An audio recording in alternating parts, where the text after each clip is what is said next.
Oh, good morning, dear students. Good morning. Very good morning. Good morning. जिनके नाम मुझे याद आ रहे हैं, गुड मॉर्निंग प्रीति बेटा, गुड मॉर्निंग आयुषी, आरुषि, तान्या, वर्षा और निशांत, शुभांकिता। शुभांकिता है? शुभांकिता जी हैं? Okay, very good. तो गुड मॉर्निंग ऑल। नंदिनी और किसका किसका नाम मुझे याद है? गुलशाद और क्या होना है, सहीन और क्या क्या नाम है, जो भी नाम आया सबको एक तरफ से गुड मॉर्निंग। चलो सबको एक बार प्यार भरा। आज है कौन सा दिन है? आज शनिवार है क्या? सैटरडे? कि संडे? सैटरडे है ना? हाँ, सैटरडे होगा। चलो हाँ, क्योंकि आज मैंने 7:30 बजे योगा किया था, बच्चों ने कहा था कि आज 7:30 बजे और कल भी। चलो ठीक है। तो वंस अगेन मैं सब लोगों को अपनी इस क्लास में आप लोगों का स्वागत करता हूँ। आप लोग आए। चलिए, तो as usual dear friends, we are going to start this session with a flashback memories. आप लोग एक दिन गैप कर लिए हैं, इसलिए थोड़ा सा आप लोगों को चीज़ों को आपके दिमाग में लाने में थोड़ा सा समय लगेगा, लेकिन कोई बात नहीं। चलिए, जो होता अच्छा होता है, अच्छे के लिए होता है। तो हम शुरुआत करते हैं कि हम नेशनल इनकम में इनकम मेथड से किन किन चीज़ों को रखते हैं। ओके, जब तक हमें ये याद नहीं होगा कि what are the things are the part of our national income, तब तक हमसे ये सवाल नहीं बनेंगे। And when you are solving it, then you will just realise this statement what I am saying. ठीक है, तो इनकम मेथड का ये हमारा पहला जो सेशन, प्रीवियस सेशन से हम कैरी फॉरवर्ड कर रहे हैं, उसमें हम 5 पांडवों की कहानी को आगे बढ़ाएंगे। Will just move forward from the story of 5 Pandavas, and those 5 Pandavas were what? Who will tell me? Ayushi, tell me who are 5 Pandavas in income method? वहां से स्टार्ट करोगी? सबसे बड़े भाई युधिष्ठिर से स्टार्ट करो बेटा।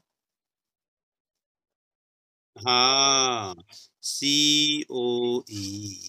ठीक है, इसके बाद R² रेंट एंड रॉयल्टी। ठीक है, very good. Interest I, profit very good E, and mix income. तो ये आपको याद ही रखना है बेटा कि ये तो अब इससे काम नहीं चलेगा। ये भी जान लेना कि this is not sufficient, this is not sufficient. Okay, मेरी बात समझ में आ रही है? तो ये आपके लिए इतना ही सफिशिएंट नहीं है। You have to go forward, you have to move forward. आपको ये याद रखना होगा कि इसमें कौन कौन सी चीजें शामिल होती हैं।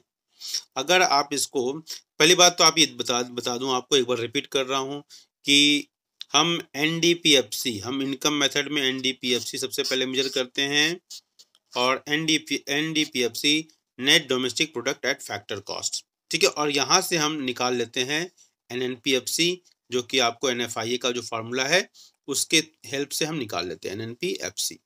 Okay, are getting point? ये तो हम कई बार बोल चुके हैं, इसलिए हम इसको फिर रब कर दे रहे हैं। हम थोड़ा सा 20 मिनट में लूंगा केवल पुरानी चीज़ों को याद करने के लिए। इसमें जो कंपोनेंट है बेटा, आपको याद है हमारा, जैसे आपके हमारे आयुष ने बताया, COE। ओके, प्लस इसको हम नाम देते हैं, हमारा जो रेंट, रॉयल्टी, इंटरेस्ट और प्रॉफिट है, उसको हम क्या नाम देते हैं? बोलिए। OS। ठीक है, ऑपरेटिंग सरप्लस। और इसके बाद हमारा MI। ठीक है, ये आपके दिमाग में आना चाहिए। तो COE plus OS plus MI, ये मिलके हम NDPFC निकालते हैं। अब इस COE को अगर हम देखें तो इसके जो कंपोनेंट्स हैं वो क्या हो जाते हैं हमारे? Wages in cash and kind. क्या होता है बेटा? Wages and salaries. ठीक है, पहला हमारा क्या है? Wages and salary. Wages and salaries के कंपोनेंट होते हैं। ठीक है, स्पेस नहीं है, तो वेजेस एंड सैलरीज लिख दिया। और फिर दूसरा क्या, हम इसको दूसरा कंपोनेंट बनाते हैं। इस वेजेज एंड सैलरीज का जो कंपोनेंट है, wages in cash and kind. ठीक है। वे इसका जो कंपोनेंट है वो क्या है, वेजेज इन कैश और काइंड। और जो सीओई के दो कंपोनेंट हमने बताया, वेजेज एंड सैलरीज, और दूसरा है employers contribution to social security scheme. हम केवल एस एस एस लिख रहे हैं, ठीक है। ये आपके दिमाग, इस तरह से आप एक फ्लो चार्ट मैं आपको भेज भी दूंगा, इस तरह का एक फ्लो चार्ट आपके दिमाग में होना चाहिए, ठीक है। तो ये आपको आपको बिल्कुल बढ़िया से करना है, दिमाग में बैठाना है, जितना जिसके दिमाग में। देखो, if you are not able to solve the question numerical, it means that things are not placed in your brain properly. आपको फार्मूला याद नहीं है, आपको कंपोनेंट याद नहीं है, ठीक है, आपको कंपोनेंट याद नहीं है, और कोई दूसरी वजह नहीं होगी क्वेश्चन नहीं बन पाने की। तो इसलिए आप ये जान लो कि आपको ये कंपोनेंट याद रखने पड़ेंगे। जैसे अगर मैं किसी से पूछूं कि बताओ बेसिक सैलरी, ठीक है, ये कैश है कि काइंड है? बेसिक सैलरी जो मिलता है वो कैश में काउंट होगा, मतलब कॉम्पेंसेशन ऑफ एम्प्लॉयज का पार्ट होगा या नहीं होगा? होगा, ठीक है। ये इसी तरह से पढ़ाएंगे, अब हम पढ़ाएंगे नहीं, इसी तरह पूछते हैं, ठीक है। ये ज्यादा बेहतर है। Dearness allowance, D A, this is a part of compensation of employees और नॉट? बोलो। आप, आपके पापा की जो सैलरी स्लिप होगी ना, उसमें डी अमाउंट होता है। It is a compensation of employees, okay. इसी तरह bonus, it is also the part of that, तो ठीक है। Over time allowances, over time, over time allowances, OTA, over time allowances, ये भी पार्ट है उसका। मेडिकल अलाउंसेज, ठीक है, ये भी पार्ट है। एलटीसी, लीव ट्रेवल कंसेशन, जो गवर्नमेंट देती है एम्प्लॉयज को, जो गवर्नमेंट का हिस्सा है तो वो देती है, तो वो भी पार्ट है। तो ये आपको याद रखने पड़ेंगे बेटा, ठीक है। ये आपको जितना ही याद होगा then you are in a comfortable zone.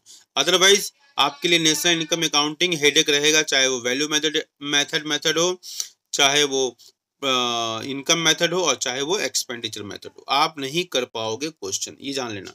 इसी तरह वेजेज इन काइंड, ठीक है। अगर आपको ये वेजेज इन, देखो लिख देता हूं, wages in cash,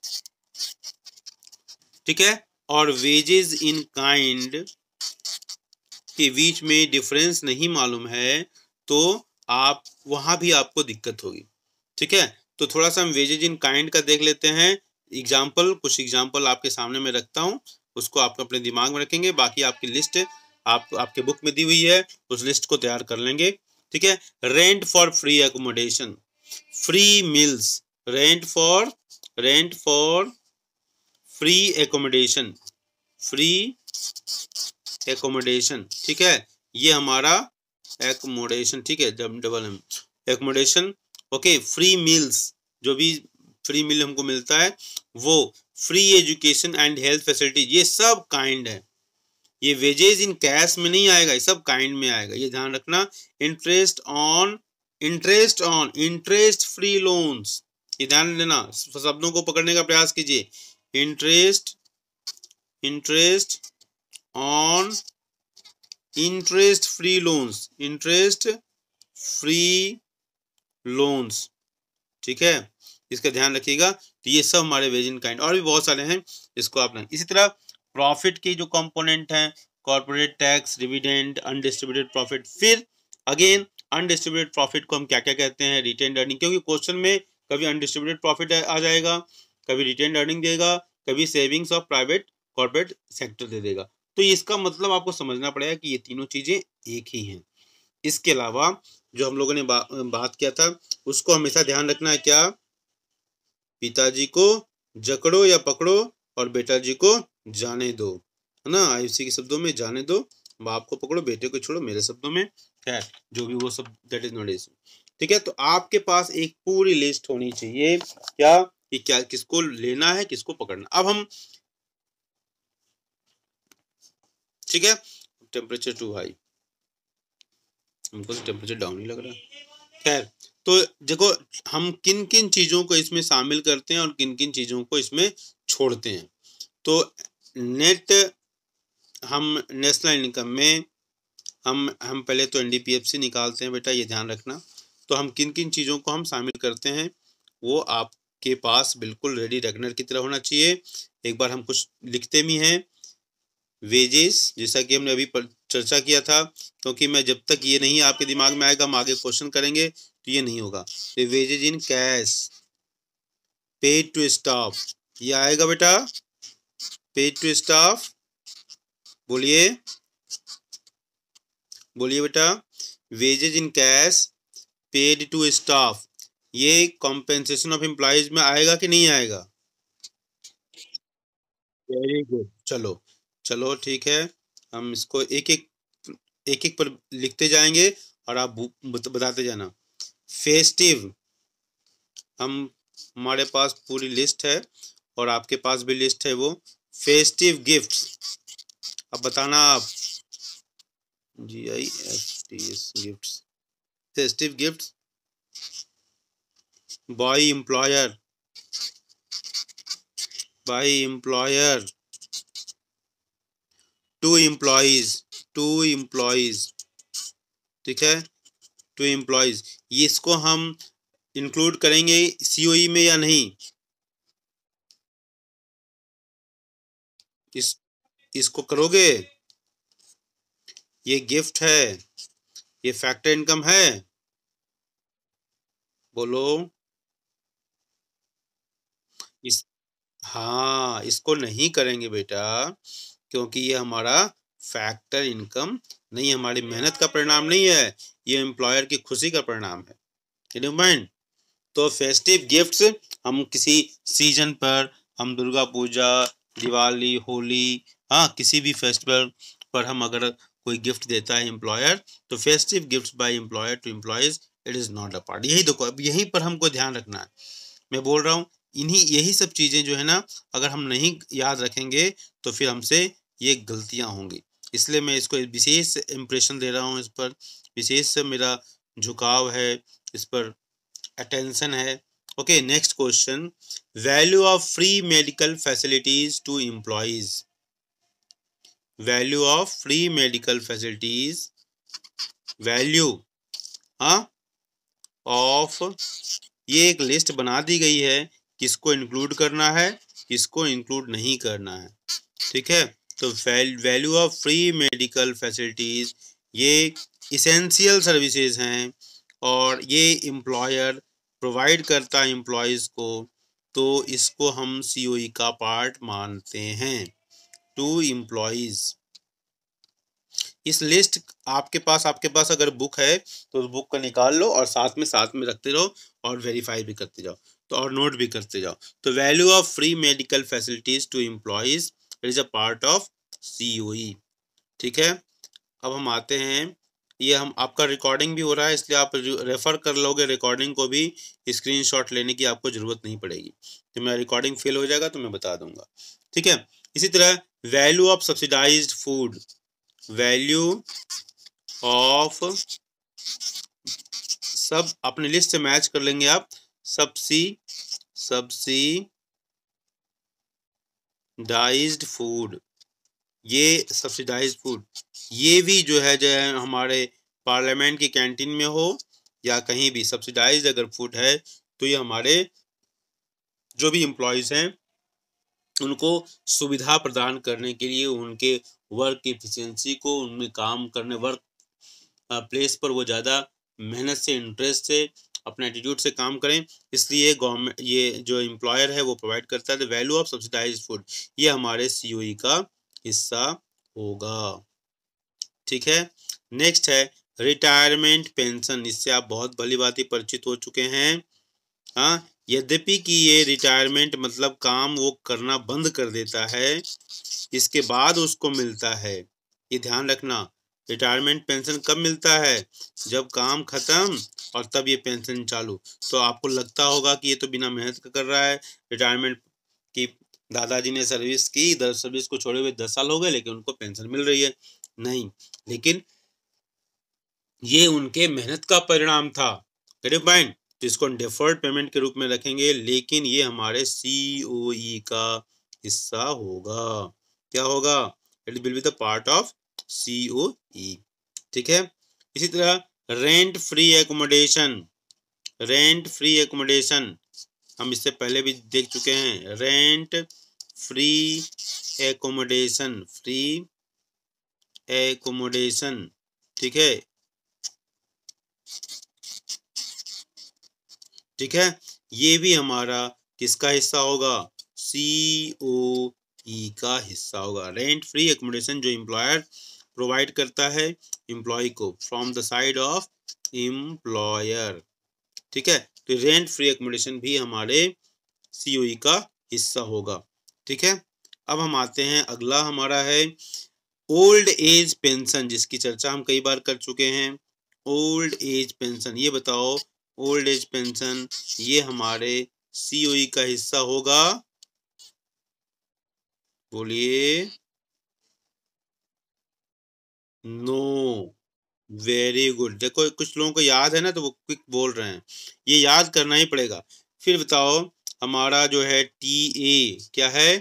travelling allowance, paid to staff, paid to staff. जब आप ट्रैवलिंग अलाउंस करते हो तो आपको कभी कभी कंफ्यूजन हो जाएगा, LTC से कंफ्यूजन हो जाएगा, ठीक है। तो इसको ध्यान में रखिएगा। LTC is the part of हमारा किसका? COE का हिस्सा है। लेकिन travelling allowance, allowances paid to staff, इसको हम इसमें नहीं शामिल करते हैं COE में, इसका ध्यान रखेंगे आप। ओके, नेक्स्ट है reimbursement of expenses incurred by employees on business tour, ठीक है। बिजनेस टूर पर जब जाते हैं एम्प्लॉय, तो जो वहाँ जो एक्सपेंसेस होता है उस इन्वेस्टमेंट, उस एक्सपेंडिचर को, उसका जो रिम्बर्समेंट होता है, तो वो भी हमारा COE का हिस्सा नहीं होगा। COE का हिस्सा नहीं होगा। क्या नहीं होगा? Reimbursement of expenses, reimbursement of expenses incurred by employees on business tour, BT, reimbursement of expenses, reimbursement of expenses incurred by employees on business tour, ठीक है। आर्गेटिव पॉइंट, तो ये चीज आपको ध्यान में रखनी पड़ेगी। आर्गेटिव पॉइंट हियर, बोलिए बेटा। मेरी बात समझ में आ रही है कि क्या हम यहाँ पर केवल ये प्रयास कर रहे हैं कि हम ये मालूम हो जाए हमको कि किसको हमको रखना है और किसको नहीं रखना है, ठीक है। यही आपके लिए बहुत बड़ा चैलेंज है और यही आपको याद रखना है। बोलो बेटा। हेलो। हाँ, ये बहुत बड़ा चैलेंज है। इसके बाद हम आते हैं इंटरेस्ट पर, आते हैं कुछ और भी इसमें बहुत सारे हैं। ये आपके पास पूरी लिस्ट नहीं होगी तो बता दीजिएगा, मैं भेज दूंगा। ये इसमें और भी बहुत सारी चीजें हैं, हम कुछ चीजों को बस ले रहे हैं। इसी तरह जब हम क्वेश्चन सॉल्व करेंगे तो वहां पर ये चीजें आएंगी, तो वहां पर हम डिस्कस कर लेंगे। Interest paid on loan for production purposes, बोलिए क्या है? Interest, interest paid on loan, paid on loan for productive purposes, productive purpose, बताइए ये नेशनल इनकम का हिस्सा होगा? ये होगा, ठीक है, याद रखेंगे। इंटरेस्ट पेड ऑन लोन, जो भी आप इससे पहले हम चर्चा कर चुके हैं इसकी। Interest paid on loan for productive purposes will be included in national income, ठीक है। चलो, तो इसके बाद दूसरा है, इसी से इंटरेस्ट से संबंधित है, ध्यान रखना। Interest paid on loan sorry, interest paid on loan for consumption purposes, consumption, yes, productive purpose में जब होगा, प्रोडक्टिव पर्पस में होगा तो वो तो शामिल होगा। Interest paid on loan for productive purposes, वो तो शामिल होगा। But interest paid on loan for consumption purposes is not included in national income, getting point, very good. चलो ओके, अब आते हैं कुछ और लेते हैं, हम एग्जांपल लेते हैं। ये बताओ पेमेंट, एक मिनट इसमें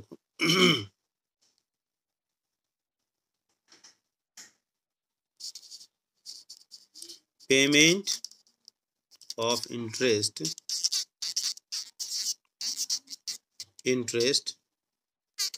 bye bank to an individual,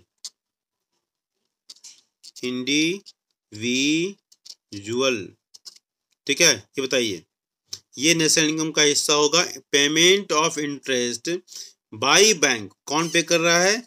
bank पे कर रहा है। टू एन इंडिविजुअल, किसको बैंक पे कर रहा है? आईयूसी का अकाउंट है बैंक में। तो अब बताओ आईयूसी को का जो है नेशनल इनकम का हिस्सा होगा कि नहीं होगा, यही क्वेश्चन है। Payment of interest by bank to an individual, बोलो। ये हमारा नेशनल इनकम का हिस्सा होगा, ठीक है। ये हमारा किसका हिस्सा होगा? ये हमारा नेशनल इनकम में इसको शामिल किया जाएगा। लेकिन अब देखो यहां पर क्या है, इंटरेस्ट पेड, INTEREST, इंटरेस्ट। अभी थोड़ा सा आपको बोरिंग लगेगा लेकिन ये जरूरी है। Interest paid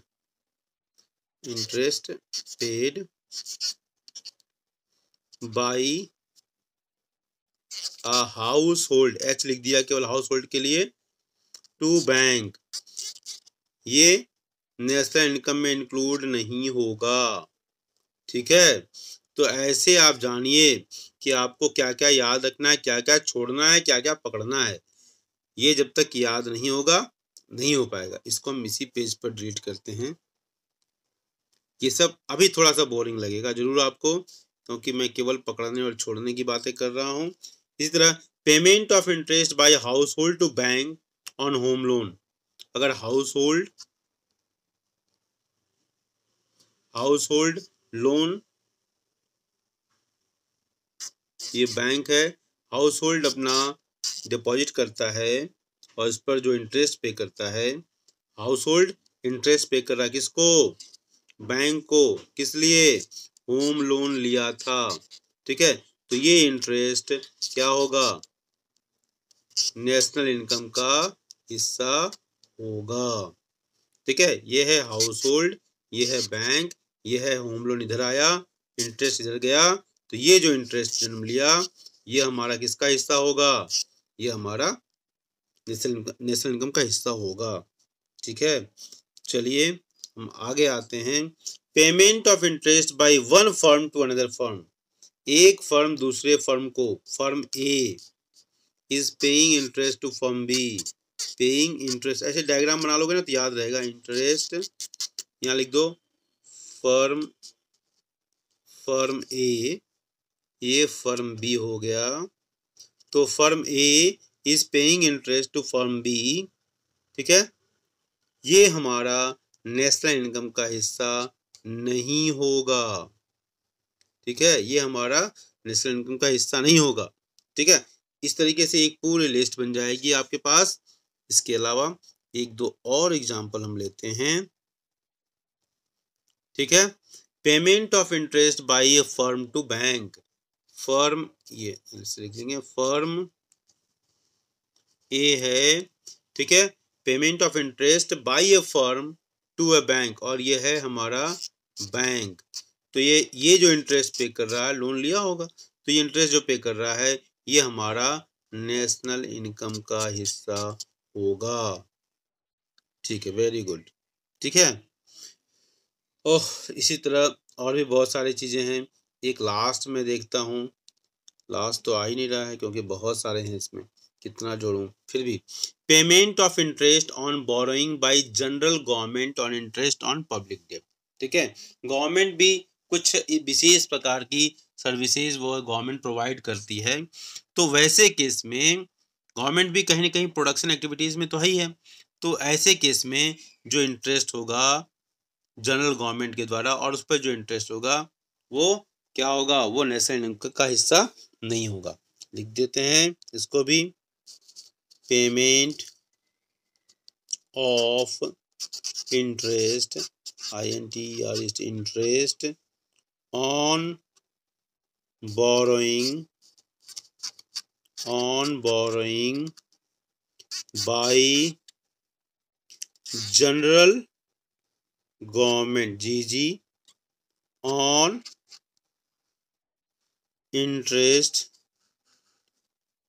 interest on public डेब्ट, ठीक है, पब्लिक डेट, ठीक है, पब्लिक डेट, ठीक है। तो ये जो है ये हमारा नेशनल इनकम का हिस्सा नहीं होगा। तो इन सब सारी चीजों को शुभांकिता, निशांत और भी जितने हमारे बच्चे हैं, ठीक है, सुजीत, ये सब सारे बच्चे, सबको बोल रहा हूं मैं, जो भी हैं उन सब बच्चों को बोल रहा हूं, जब तक आपको ये याद नहीं है तब तक ये नेशनल इनकम के क्वेश्चंस नहीं बनेंगे। ये आप जान लेना, आपको याद रखना पड़ेगा